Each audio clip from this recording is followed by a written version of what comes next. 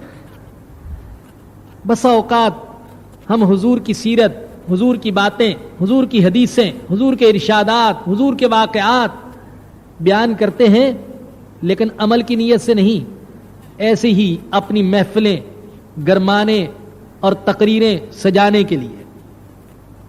بڑے بڑے لیڈروں کو دیکھتا ہوں، حضور کی سیرت، حضور کے واقعات، عفو درگزر کے معاملات وہ بیان کرتے ہیں، لیکن خود ان کا اپنا حال یہ ہے کہ ذرا ان کو طاقت مل جائے تو وہ انتقام لیے بغیر نہیں رہتے ہیں، فرعون بن جاتے ہیں، فرعون۔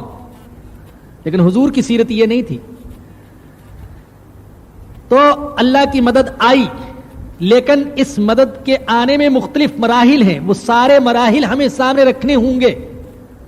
بسا اوقات ہم بھی کہہ دیتے ہیں، متی نصر اللہ، اللہ کی مدد کب آئے گی، بدر والا منظر کب دیکھیں گے، فرشتے کب اتریں گے، چھوٹا لشکر بڑے لشکر کو شکست کیسے دے گا، کب دے گا، ہم نعرے لگا دیتے ہیں، لیکن یہ نہیں سوچتے کہ جن پر مدد اتری تھی وہ کیسے تھے اور ہم کیسے ہیں، ہم کیسے ہیں۔ اپنے گریبان کو نہیں دیکھتے، اپنے دامن کو نہیں دیکھتے، اپنی سیرت کو، اپنی صورت کو، اپنے اعمال کو، اپنے دنوں کو، اپنی راتوں کو نہیں دیکھتے۔ ہاں بدر میں اترنے والے فرشتوں کو دیکھتے ہیں، اور صرف اس بات کو دیکھتے ہیں، وہ بھی لا الہ الا اللہ محمد الرسول اللہ پڑھتے تھے، ہم بھی لا الہ الا اللہ محمد الرسول اللہ پڑھتے ہیں، اور کبھی یہ نہیں سوچتے کہ لا الہ الا اللہ جیسے ابو بکر صدیق پڑھتے تھے، عمر فاروق پڑھتے تھے رضی اللہ عنہم، اسی طریقے سے عبداللہ بن ابی بھی تو پڑھتا تھا، عبداللہ بن ابی کی پارٹی بھی تو پڑھتی تھی، وہ جو جھوٹ بولتے تھے، وہ جو منافقت کرتے تھے، وہ جو در پردہ سازشوں میں لگے رہتے تھے، وہ بھی تو یہ کلمہ پڑھتے تھے. کہیں ایسا نہ ہو کہ ہم حضرت ابو بکر کی طرح کلمہ نہ پڑھ رہے ہوں، ہم عبداللہ بن ابی کی طرح کلمہ پڑھ رہے ہوں. معاذ اللہ کہیں ایسا نہ ہو. ہم اپنا جائزہ لے لیں، ذرا اپنے آپ کو دیکھ لیں کہ یہ کلمہ صرف زبان پر ہے یا دل میں بھی اترا ہے، زندگی میں بھی اس کا کوئی اثر نظر آتا ہے، آنکھوں میں اس کی چمک اور زبان میں اس کی صداقت اور ہمارے دل میں اس کا نور وہ کیا محسوس ہوتا ہے، اس کو بھی دیکھ لیا جائے. فرمایا کہ اذا جاء نصر اللہ والفتح ورأیت الناس، جب اللہ کی مدد آ گئی اور فتح بھی ہو گئی، مکہ فتح ہو گیا اور مکہ دائرہ اسلام میں شامل ہو گیا، اسلامی حکومت وہاں قائم ہو گئی، کعبہ جو بنایا ہی اللہ کی عبادت کے لیے گیا تھا لیکن اللہ کی عبادت نہ ہوتی تھی، اللہ کے شریکوں کی عبادت ہوتی تھی، آج اس کعبہ کو بتوں سے پاک کر دیا گیا، فتح حاصل ہو گئی. وَرَأَيْتَ النَّاسَ يَدْخُلُونَ فِي دِينِ اللَّهِ أَفْوَاجًا، اور آپ لوگوں کو دیکھتے ہیں کہ وہ اللہ کے دین میں فوج در فوج داخل ہو رہے ہیں. ایک وقت تھا کہ بعض اوقات آپ صبح سے نکلتے، شام تک جو ملتا اس کے سامنے ایمان کی دعوت پیش کرتے اور شام کو دل گرفتہ، دل شکستہ، پریشان سے ہو کر واپس پلٹ آتے کہ کسی ایک نے بھی کلمہ نہیں پڑھا، جو ملا اس نے ٹھکرا دیا. جاؤ معاذ اللہ تم جھوٹے ہو، ہم تمہاری بات ماننے کے لیے تیار نہیں ہیں. حالت یہ ہے کہ آپ مکہ والوں سے نا امید سے ہو کر طائف والوں کے پاس جاتے ہیں، یہ نہیں مانتے، شاید وہ مان لیں، لیکن انہوں نے تو مکہ والوں سے بھی زیادہ برا حشر کیا. تو ایک وقت وہ تھا کہ پورا پورا دن گزر جاتا اور ایک بھی کلمہ نہ پڑھتا، ایک بھی ایمان قبول نہ کرتا. ایسا بھی ہوا کہ آپ دل شکستہ سے ہو کر آ کر لیٹ گئے، چادر اوڑھ لی. غم تھا تو ایک ہی غم، امت کا غم، گمراہی کی طرف جانے والوں کا غم، جہنم میں چھلانگے لگانے والوں کا غم، دین کی دعوت قبول نہ کرنے والوں کا غم. نہ پیٹ کا غم تھا، نہ مکان کا غم تھا، نہ روزی کا غم تھا، نہ بیوی بچوں کا غم تھا، نہ اپنی ذات کا غم تھا، ایک ہی غم.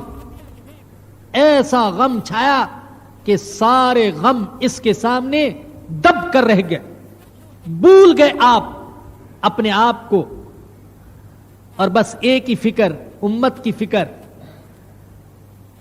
تو غم زدہ ہو کر آپ لیٹ گئے اور چادر اوڑھ لی. تسلی دینے والا کون ہے سوائے اللہ کے؟ اللہ تسلی دیتے ہیں، یا ایھا المدثر، بڑے پیار سے خطاب، اے چادر اوڑھ کر لیٹ جانے والے، اٹھ.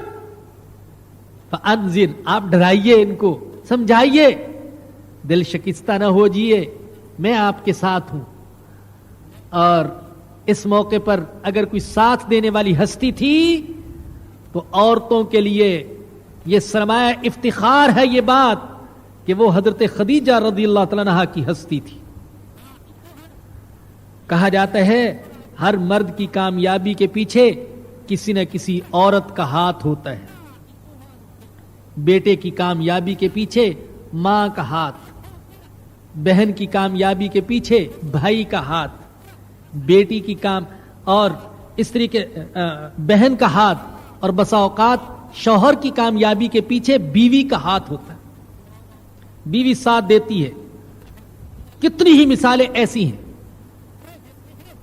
میں نہیں کہتا کہ اگر حضرت خدیجہ رضی اللہ تعالی عنہا نہ ہوتی تو حضور اکرم صلی اللہ علیہ وسلم یہ دعوت چھوڑ دیتے، لیکن جو ظاہر نظر آتا ہے وہ تو یہی ہے کہ آپ کے زخمی دل پر مرہم رکھنے والی حضرت خدیجہ رضی اللہ تعالیٰ عنہا تھی، آپ کو تسلی دینے والی. حضور آپ کیوں پریشان ہوتے ہیں؟ آپ مت گھبرائیے، اللہ آپ کو ضائع نہیں جانے دے گا. آپ تو غریبوں کے کام آنے والے ہیں، آپ یتیموں کے سر پر شفقت کا ہاتھ رکھنے والے ہیں، آپ بیواؤں کی خبرگیری کرنے والے ہیں، آپ مسافروں کی خدمت کرنے والے ہیں، آپ مظلوم کا ساتھ دینے والے ہیں. اللہ اکبر. عرض کرتا ہوں میرے بزرگوں اور دوستو، حضرت خدیجہ نے حضور کی عبادت کا ذکر نہیں کیا، حضور کے اخلاق کا ذکر کیا ہے. اخلاق کا. صرف نماز روزے پر اکتفا مت کیجئے، اعلی اخلاق اختیار کیجئے. حضور اکرم صلی اللہ علیہ وسلم والے اعلی اخلاق، وہ سچائی، وہ امانت، وہ دیانت، وہ غریبوں کی خبرگیری، وہ مظلوموں کی نصرت، یہ اعلی اخلاق ہمارے آقا کے اندر پائے جاتے تھے.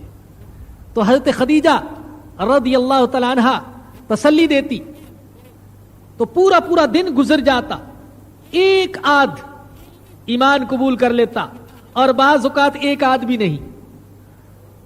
اور اب موقع وہ آیا کہ فوج در فوج لوگ دین میں آ رہے ہیں، پورے کے پورے قبیلے، پوری کی پوری جماعتیں. معلوم ہوا یہ حبشہ سے آئے ہیں، یہ یمن سے آئے ہیں، یہ فلاں خطے سے آئے ہیں، یہ فلاں جگہ سے آئے ہیں، اور بالآخر وہ پتھر مارنے والے بھی آ گئے. اللہ اکبر. وہ طائف والے بھی آ گئے. اور حدیث میں آتا ہے حضور اکرم صلی اللہ علیہ وسلم نے مسجد نبی کے صحن میں خیمے لگا کر ان کو ٹھہرایا، ان کی مہمان نوازی کی، اور آپ جا کر ان کے ساتھ اپنا دکھ سکھ کرتے اور ان کے سامنے اپنے معاملات بیان کرتے. آپ نے ان کو تانے نہیں دیے، تم نے تو مجھے طائف سے پتھر مار کر نکال دیا تھا. آپ نے ان کو سینوں سے لگایا. وَرَأَيْتَ النَّاسَ يَدْخُلُونَ فِي دِينِ اللَّهِ أَفْوَاجًا. آپ لوگوں کو دیکھتے ہیں کہ وہ اللہ کے دین میں داخل ہو رہے ہیں، فوج در فوج، جماعت در جماعت، قبیلہ در قبیلہ، قوم در قوم. جو محنت کی تھی 23 سال تک، اپنی آنکھوں سے اس محنت کا پھل دیکھ رہے ہیں. آپ کے دل کو کتنا اطمینان، کتنا سکون اور کتنی بشاشت. اس کا اندازہ کرنا ہو تو حضرت انس رضی اللہ تعالیٰ عنہ کی وہ حدیث سامنے رکھیے.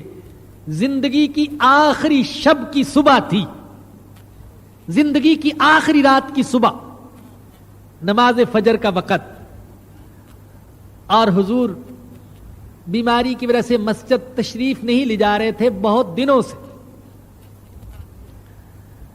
اور آپ جگہ حضرت ابوبکر صدیق رضی اللہ تعالیٰ عنہ نماز پڑھا رہے تھے. صفیں قائم ہو چکی، حضرت ابوبکر صدیق آگے مصلی پر کھڑے ہو چکے. حضور نے اچانک کھڑکی کھولی حجرہ مبارکہ کی اور صفوں کی طرف دیکھا. حضرت انس رضی اللہ عنہ فرماتے ہیں حضور کے چہرے پر مسکراہٹ تھی. وہ مسکراہٹ جو ایک کاشتکار کے چہرے پر ہوتی ہے، جو بیج بوتے ہیں، محنت کرتے ہیں، پانی دیتے ہیں، ہل چلاتے ہیں، اور پھر جب کھیتی لہلہاتی ہے تو اس کے چہرے پر مسکراہٹ ہوتی ہے. حضور کے چہرے پر مسکراہٹ تھی اور کمال کی تشبیہ دی.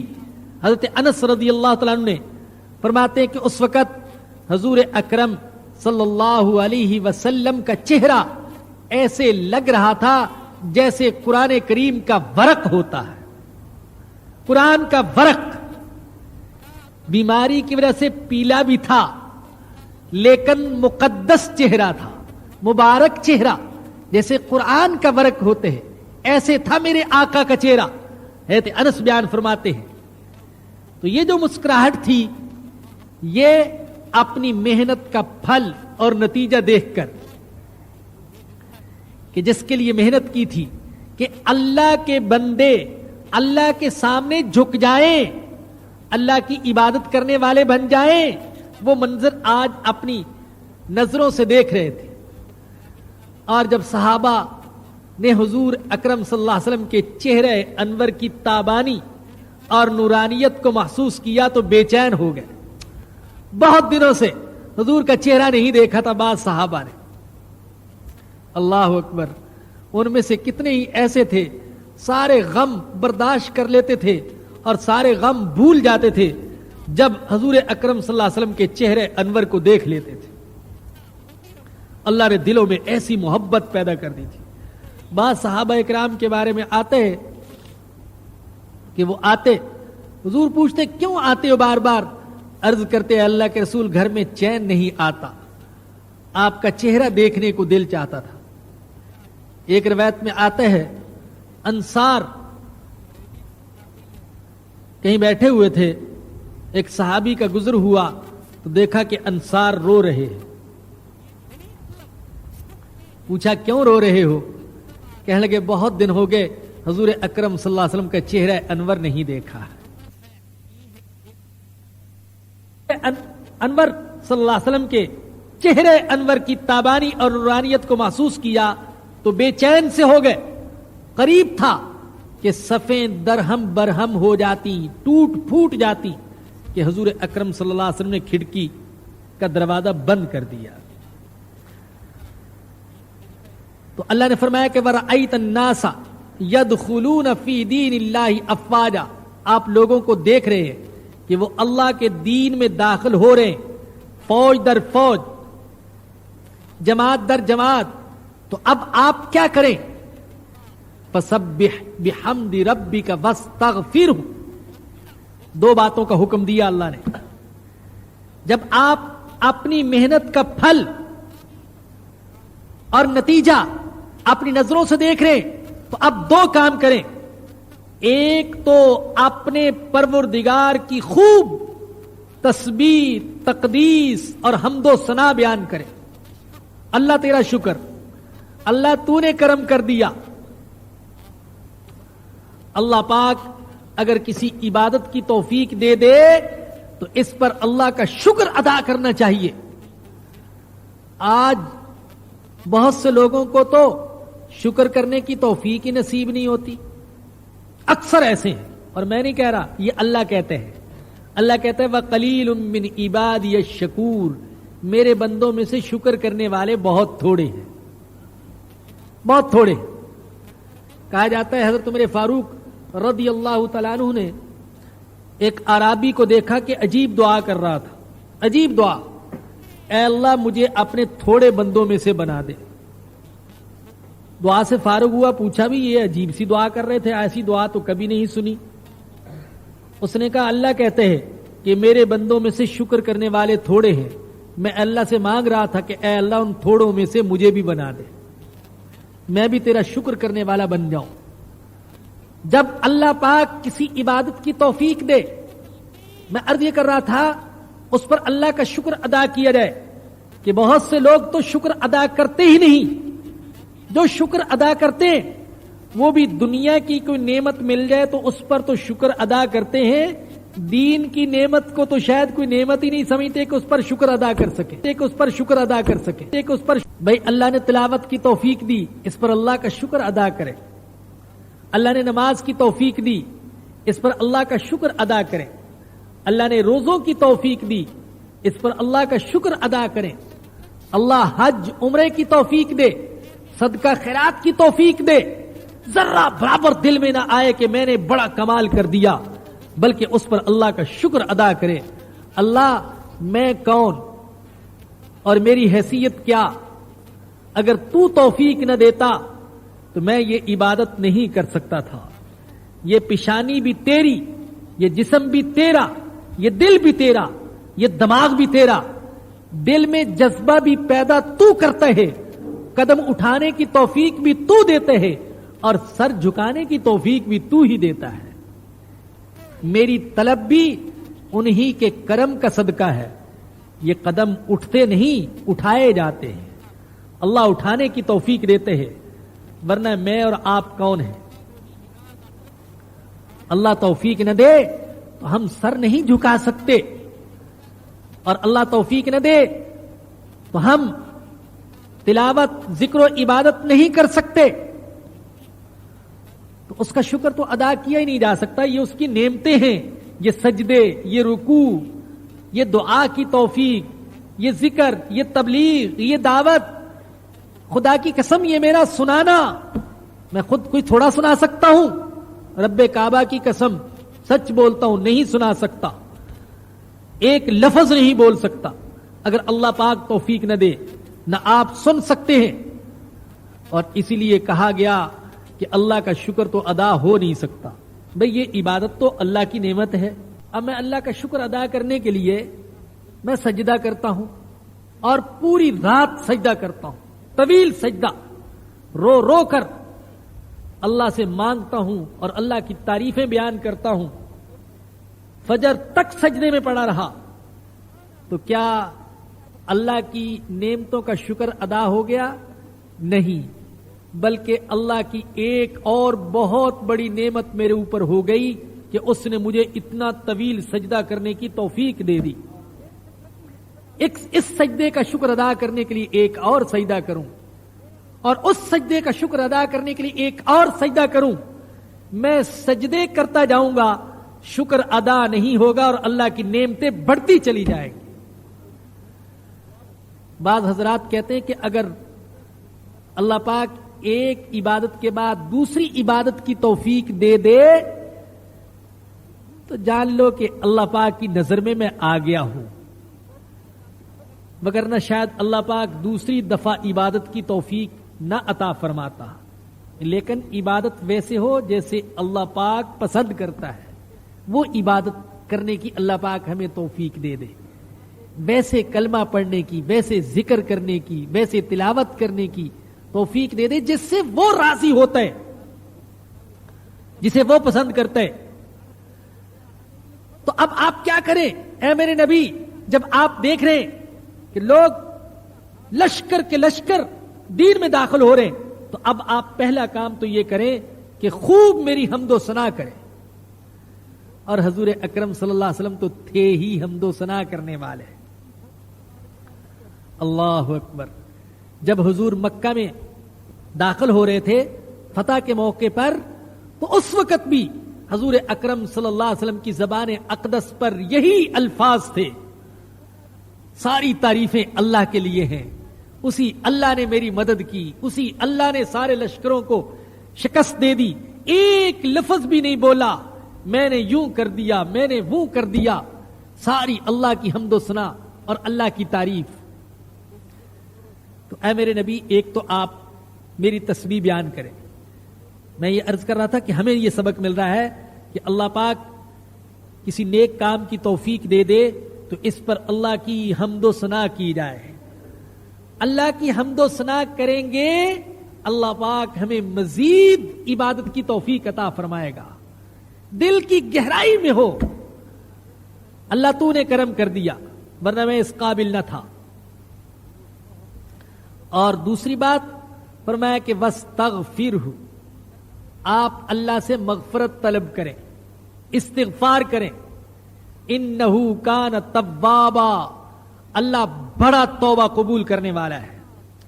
ارے سوچئے تو صحیح, اللہ کس کو حکم دے رہے استغفار کریں.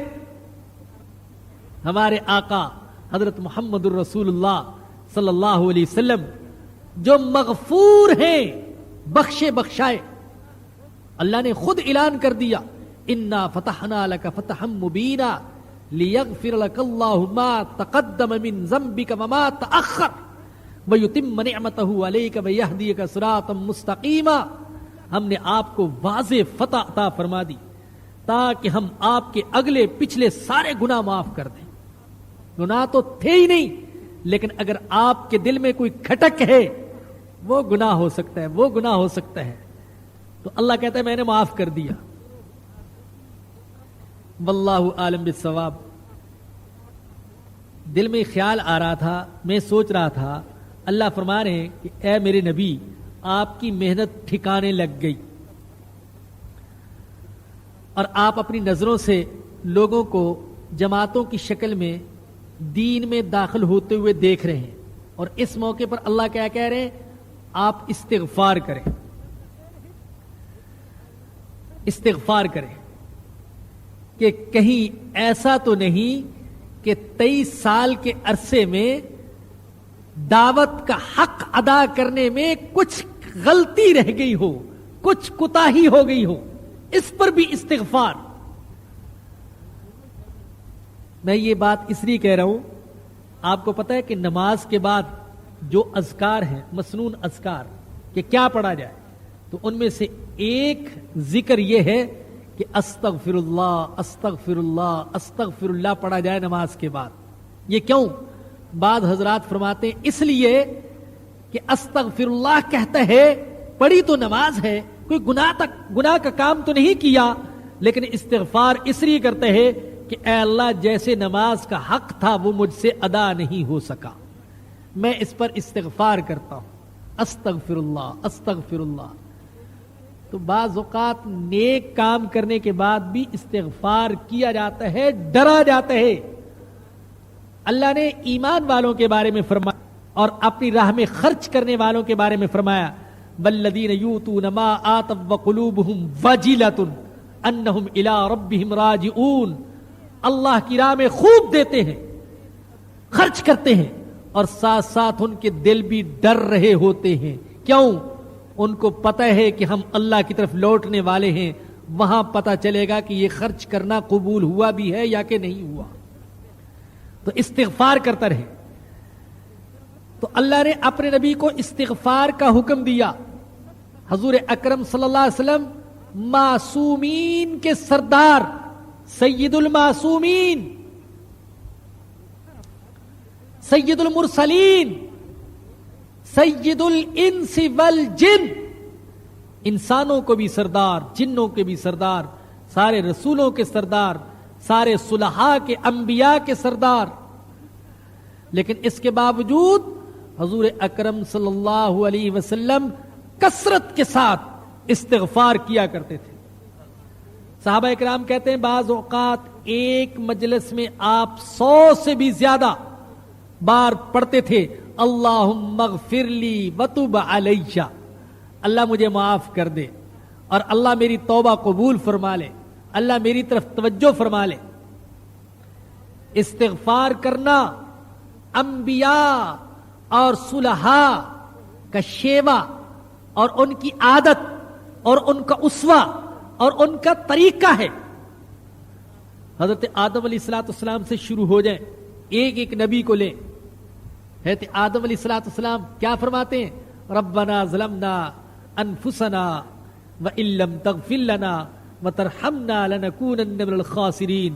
اللہ میں نے اور میری بیوی نے، دونوں نے اپنے اوپر بڑا ظلم کیا ہے، اور اگر تو نے معاف نہ کیا اور رحم نہ کیا تو ہم دونوں تباہ ہو جائیں گے۔ حضرت نوح علیہ السلام اللہ سے یوں کہہ رہے ہیں، رب اغفر لی ولوالدی ولمن دخل بیتی مؤمنا وللمؤمنین والمؤمنات، اے اللہ مجھے معاف کر دے، میرے والدین کو معاف کر دے، ایمان والے مردوں کو معاف کر دے، ایمان والی عورتوں کو معاف کر دے۔ اور موحد اعظم سیدنا ابراہیم خلیل اللہ علیہ السلام، اللہ ان کی قبر پر کروڑوں رحمتیں نازل فرمائے۔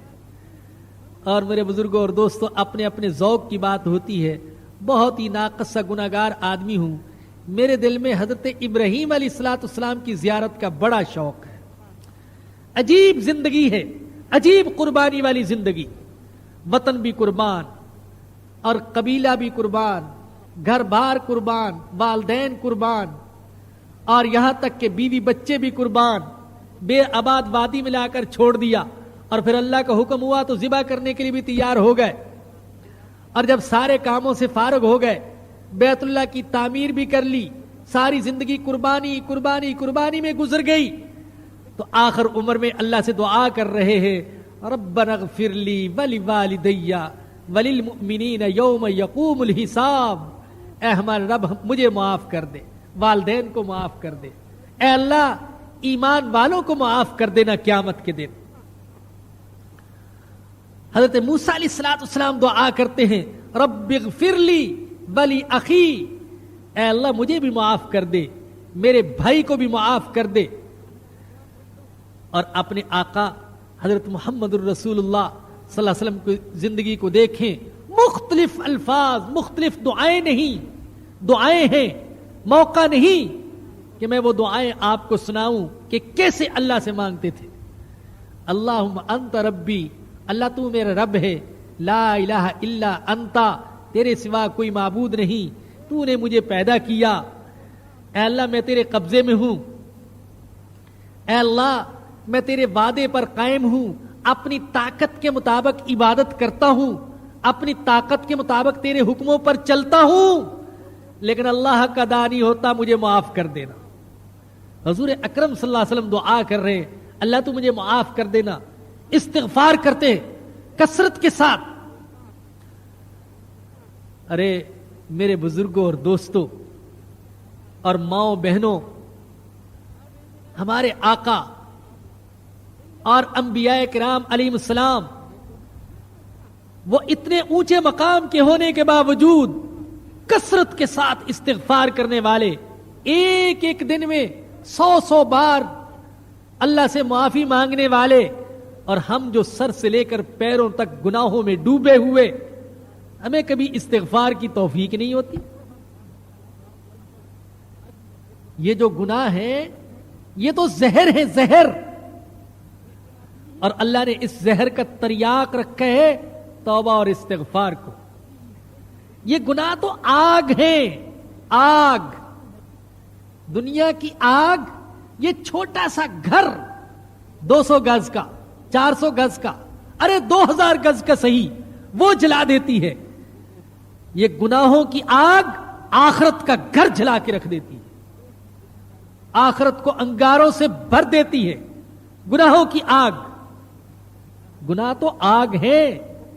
وہ جو عطائے و فقیر کا میں نے عرض کیا تھا، سندھی زبان کا مشہور شاعر اور وہ ادیب گزرا ہے، اپنی والدہ کے ساتھ جنگل میں، والدہ کے ساتھ جنگل میں، والدہ کے کی والدہ نے کہا جاؤ کہیں سے آگ تلاش کر کے لاؤ، کھانا پکانا ہے.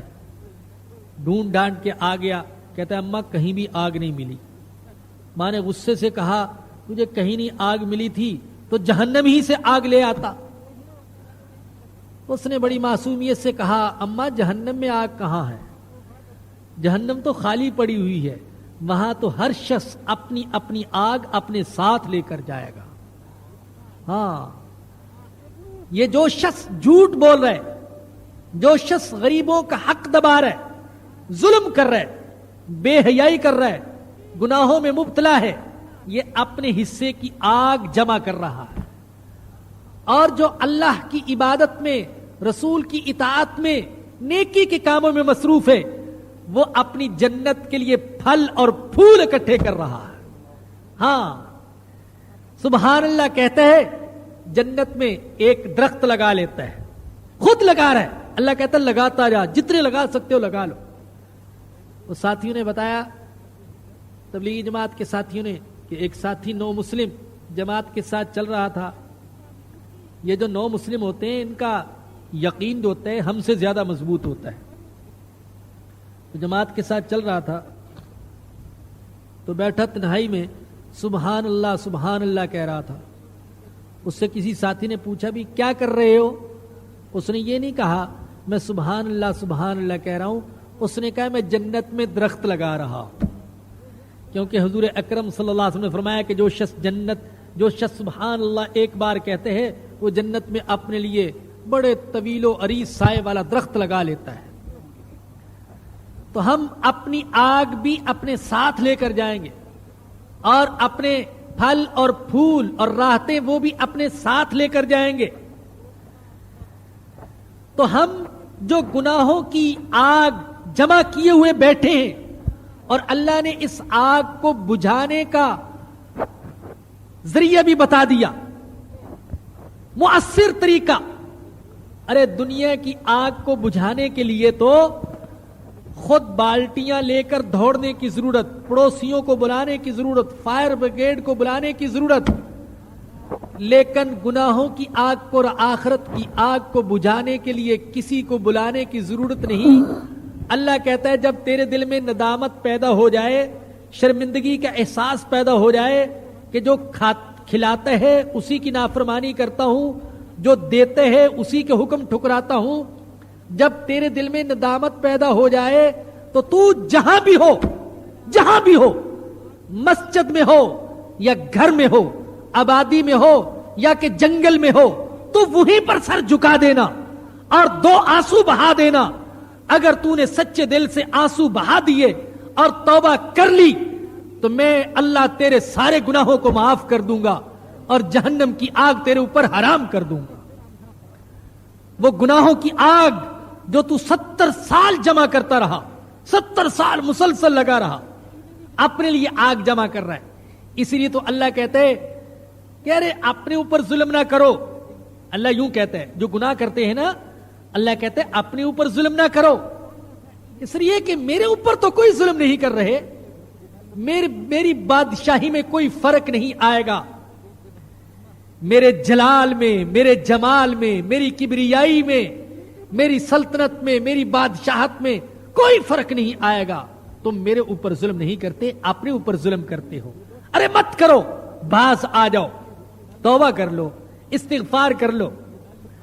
اب وہ اللہ ارے توبہ کرنے والے سے بڑا خوش ہوتا ہے. یاد رکھیے شیطان نماز سے اور عبادت سے اتنا پریشان اور ذلیل نہیں ہوتا جتنا کسی گناہگار کے سچے دل سے توبہ کرنے سے پریشان ہوتا ہے, اور اللہ توبہ کرنے والے سے اتنا ہی زیادہ خوش ہوتا ہے. کتنا خوش ہوتا ہے؟ حضور اکرم صلی اللہ علیہ وسلم نے بڑے عجیب انداز سے یہ بات سمجھائی. فرمایا کہ ایک شخص عرب کے صحرا میں سفر کر رہا ہے, اونٹ ساتھ ہے اور اونٹ پر ہی زیادہ سفر بھی ہے, کھانے پینے کا سامان. تھک گیا, راستے میں آرام کرنے کے لیے لیٹ گیا, اونگ آ گئی اور اسی درمیان میں وہ اونٹ چھوٹ کر کہیں بھاگ گیا. بہت تلاش کیا, مارا پھرا ادھر ادھر, وہ اونٹ کہیں نہیں ملا. زیادہ سفر اسی پر تھا. اب عرب کا صحرا ہے, پانی کا نام و نشان نہیں, کوئی آبادی قریب نہیں. یقین آ گیا کہ اب موت سے نہیں بچ سکتا ہوں. گویا کہ موت کے انتظار میں لیٹ گیا, آنکھیں بند کر کے لیٹا ہوا تھا. اچانک آہٹ سی محسوس ہوئی تو آنکھ کھول کر دیکھا تو وہ اونٹ آج موجود ہوا. اب بے ساختہ کہنا تو یہ چاہتا تھا اللہم انت ربی و انا عبدک, اے اللہ تو میرا رب ہے اور میں تیرا بندہ ہوں. حضور بتانا چاہتے ہیں اس کی خوشی کی انتہا کو کہ خوشی میں پاگل ہو گیا. یوں کہہ دیا اللہم انت عبدی و انا ربکا, اے اللہ تو میرا بندہ ہے اور میں تیرا رب ہوں. یہ کلمہ کفر نہیں ہوا, اس لیے کہ بغیر قصد اور ارادے کے اس کی زبان سے نکل گیا. حضور تو اس کی خوشی بیان کر رہے, اتنا خوش ہو گیا اپنے سامان کو دیکھ کر کہ یوں کہہ اٹھا اللہم انت عبدی و انا ربکا, اے اللہ تو میرا بندہ ہے اور میں تیرا رب ہوں. حضور فرماتے ہیں اس اندازہ کر سکتے ہو کہ کتنا خوش ہوا جب ایک گناہگار بندہ توبہ کرتا ہے اور بھولا بھٹکا بندہ اللہ کی طرف واپس آتا ہے تو اللہ کو اس شخص سے زیادہ خوشی ہوتی ہے کہ میرا بندہ توبہ کرنے کے لیے میرے دربار پر آیا ہے. جتنی خوشی اس کو ہوئی اس سے کہیں زیادہ خوشی اللہ کو ہوتی ہے جب کوئی توبہ کرتا ہے. اور میرے بزرگوں اور دوستوں, بہت سے لوگ توبہ اس لیے نہیں کرتے ابھی زندگی پڑی ہے, دیکھا جائے گا, ابھی تو میں جوان ہوں. ارے اللہ کے بندو, مت بڑھاپے کا انتظار کرو, پتہ نہیں بڑھاپا آئے گا بھی یا نہیں آئے گا. کتنے ہی ہیں جو کہ جوانی ہی میں چل بستے ہیں. ہم کون سا لکھوا کر لائے ہیں, میرے پاس کون سی تحریر ہے جس میں لکھا ہو کہ میں کل صبح تک زندہ رہوں گا. آپ میں سے کس کے پاس تحریر ہے؟ کیا دنیا میں شب و روز ہم نہیں دیکھتے بالکل صحت مند ہٹے کٹے نارمل زندگی گزارے, لیکن ادھر سوئے دل کی دھڑکن بند ہوئی, صبح ان کا جنازہ جا رہا ہوتا ہے. کون یہ لکھوا کر لایا؟ کس کے پاس یہ ضمانت ہے کہ وہ زندہ رہے گا؟ تو بڑھاپے کا انتظار مت کیجیے. بہت سے لوگ اس لیے توبہ نہیں کرتے کہ ہو سکتا ہے پھر گناہ ہو جائے. ارے کیسا بیوقوف ہے بھائی. کبھی آپ نے ایسا بھوکا دیکھا جو اس لیے روٹی نہیں کھاتا کہ میں روٹی کھائی تو پھر بھوک لگ جائے گی؟ ارے پھر بھوک لگ گئی تو پھر کھا لینا، پھر پیاس لگ گئی تو پھر پی لینا. ارادہ یہ نہ ہو کہ میں توبہ توڑوں گا اور گناہ کروں گا. ارادہ تو یہی ہو توبہ پر قائم رہوں گا، اب گناہ نہیں کروں گا. لیکن ہو گیا تو پھر دروازے کو کھٹکھٹا دے، اللہ مجھ سے پھر غلطی ہو گئی تو پھر معاف کر دے. اور مولانا رومی رحمت اللہ علیہ فرماتے ہیں باز آ باز آ ہر آنچ ہستی باز آ. ارے تم جو کچھ بھی ہو تم باز آ جاؤ. گر کافرو گبرو بت پرستی باز آ. اگر کافر ہو بت پرست ہو تو بھی باز آ جاؤ. این درگہ ماں درگہ نا امیدی نیس، گر 100 بار توبہ شکستی باز آ. میرا دروازہ نا امیدی کا دروازہ نہیں ہے، اگر تم نے 100 بار بھی توبہ توڑی ہے تو پھر بھی باز آ جاؤ. تو میرے بزرگوں اور دوستو توبہ کی جائے. اور جوانی میں توبہ کرنے کا لطف ہی کچھ اور ہے. کہا گیا در جوانی توبہ کردن شیوائے پیغمبری. ارے جوانی میں توبہ کرنا یہ پیغمبروں کا طریقہ ہے. وقت پیری گرگ زادہ می شود پرہیزگار. بڑھاپے میں تو بھیڑیے کا بیٹا بھی بڑا پرہیزگار بن جاتا ہے. اب تو کچھ کر ہی نہیں سکتا، اب تو وہ بھی پرہیزگار بن گیا. مزہ تو تب ہے جب گناہ کر سکتے ہے اور اس وقت توبہ کرتا ہے. جوانی ہے، اعضاء بھی درست ہیں، اس وقت توبہ کرتا ہے. جوانی کی توبہ اللہ پاک کے ہاں بہت بڑا مقام رکھتی ہے. یہ نہیں ہے کہ بوڑھا ہے تو وہ توبہ نہ کرے، اس کو تو اور زیادہ شرمندہ ہونا چاہیے. اور بات یہ ہے کہ بوڑھا شرمندہ ہو یا نہ ہو، اللہ کہتا ہے کہ میں سفید بالوں والوں سے شرمندہ ہوتا ہوں. اللہ اکبر. اللہ کہتا ہے مجھے سفید بالوں سے حیا آتی ہے. ارے تجھے تو حیا نہیں آتی، بال سفید ہو گئے پھر بھی گناہ کرتے ہیں، لیکن مجھے تجھ سے حیا آتی ہے. جب تو بڑھاپے میں سفید بالوں میں میرے سامنے ہاتھ اٹھاتا ہے تو مجھ اللہ کو حیا آتی ہے کہ یہ بندہ بڑھاپے میں مجھے پکار رہا ہے، مجھ سے معافی مانگ رہا ہے، میں اس کی توبہ کیوں نہ قبول کروں. میں تیرے سفید بالوں کو دیکھ کر تیری توبہ قبول کر لیتا ہوں. تو جوانی میں توبہ کرنے کا اور زیادہ مقام اور مرتبہ ہے. اور میرے بزرگوں اور دوستوں یہ بھی عرض کر دوں کہ یہ توبہ اور استغفار ایک تو گناہوں کے لیے ہے اور دوسرا مقامات کی بلندی کے لیے ہے، اور تیسرا توبہ اور استغفار ہر مشکل اور ہر پریشانی کا علاج ہے. ابو داؤد میں روایت ہے، ابن عباس رضی اللہ عنہما فرماتے ہیں جو شخص مسلسل استغفار کرتا رہتے ہیں تو اللہ پاک اس کے لیے ہر غم سے، پریشانی سے اور بیماری سے بچنے اور اس کو دور رہنے کا کوئی نہ کوئی اللہ پاک راستہ نکال دیتا ہے، اور اس کو ایسی جگہ سے رزق دیتا ہے جہاں سے اس کو گمان نہیں ہوتا. حضرت حسن بصری رحمہ اللہ کے بارے میں آتا ہے کہ ان کے پاس ایک صاحب آئے اور انہوں نے عرض کیا کہ حضرت اولاد نہیں ہے. فرمایا کہ کہنے لگے کوئی وظیفہ بتلا دیں. آپ نے فرمایا استغفار کرو. دوسرے صاحب آئے فقر و فاقہ ہے، کوئی وظیفہ بتلائیے. فرمایا کہ استغفار کرو. تیسرے صاحب آئے قحط سالی ہے، بارش نہیں برس رہی. آپ نے فرمایا استغفار کرو. شاگردوں نے بعد میں پوچھا حضرت مسائل تو مختلف تھے اور علاج اور وظیفہ سب کے لیے آپ نے ایک ہی بتلایا. آپ نے فرمایا کہ یہ وظیفہ میں نے نہیں بتلایا، یہ اللہ نے سورہ نوح میں خود ارشاد فرمایا ہے. نوح علیہ السلام نے اپنی قوم سے کہا تھا استغفروا ربکم انہ کان غفارا، اپنے رب سے مغفرت طلب کرو، وہ غفار ہے. ذہن اس طرف چلا گیا کہ قرآن کریم میں اللہ نے کبھی اپنے آپ کو غفار کہا ہے، کبھی اپنے آپ کو غافر کہا ہے اور کبھی غفور کہا ہے. یہ 94 بار یہ لفظ آیا ہے، 94 بار۔ بعض حضرات نے فرق کیا، غفار وہ ہے جو بے شمار گناہوں کو معاف کر دے، غافر وہ ہے جو قیامت کے دن گناہوں پر پردہ ڈال دے، اور غفور وہ ہے جس کی عطا اور بخشش کی کوئی انتہا نہیں ہے۔ تو نوح علیہ السلام نے کہا وہ بڑا بخشنے والا ہے، اس سے استغفار کرو۔ یرسل السماء علیکم مدرارا، وہ بارش بھی برسائے گا، ویمددکم باموال وبنین، وہ مال بھی دے گا، وہ اولاد بھی دے گا، ویجعل لکم جنات ویجعل لکم انہارا، وہ باغات بھی لہلہا دے گا، وہ نہروں میں پانی بھی جاری کر دے گا۔ ذرا تم اپنے گناہوں سے مغفرت تو اس کے سامنے طلب کرو، اور توبہ تو کرو، استغفار تو کرو۔ اللہ پاک مجھے اور آپ سب کو سچے دل سے توبہ اور استغفار کرنے کی توفیق نصیب فرمائے۔ وآخر دعوانا ان الحمد للہ رب العالمین، للہ رب العالمین۔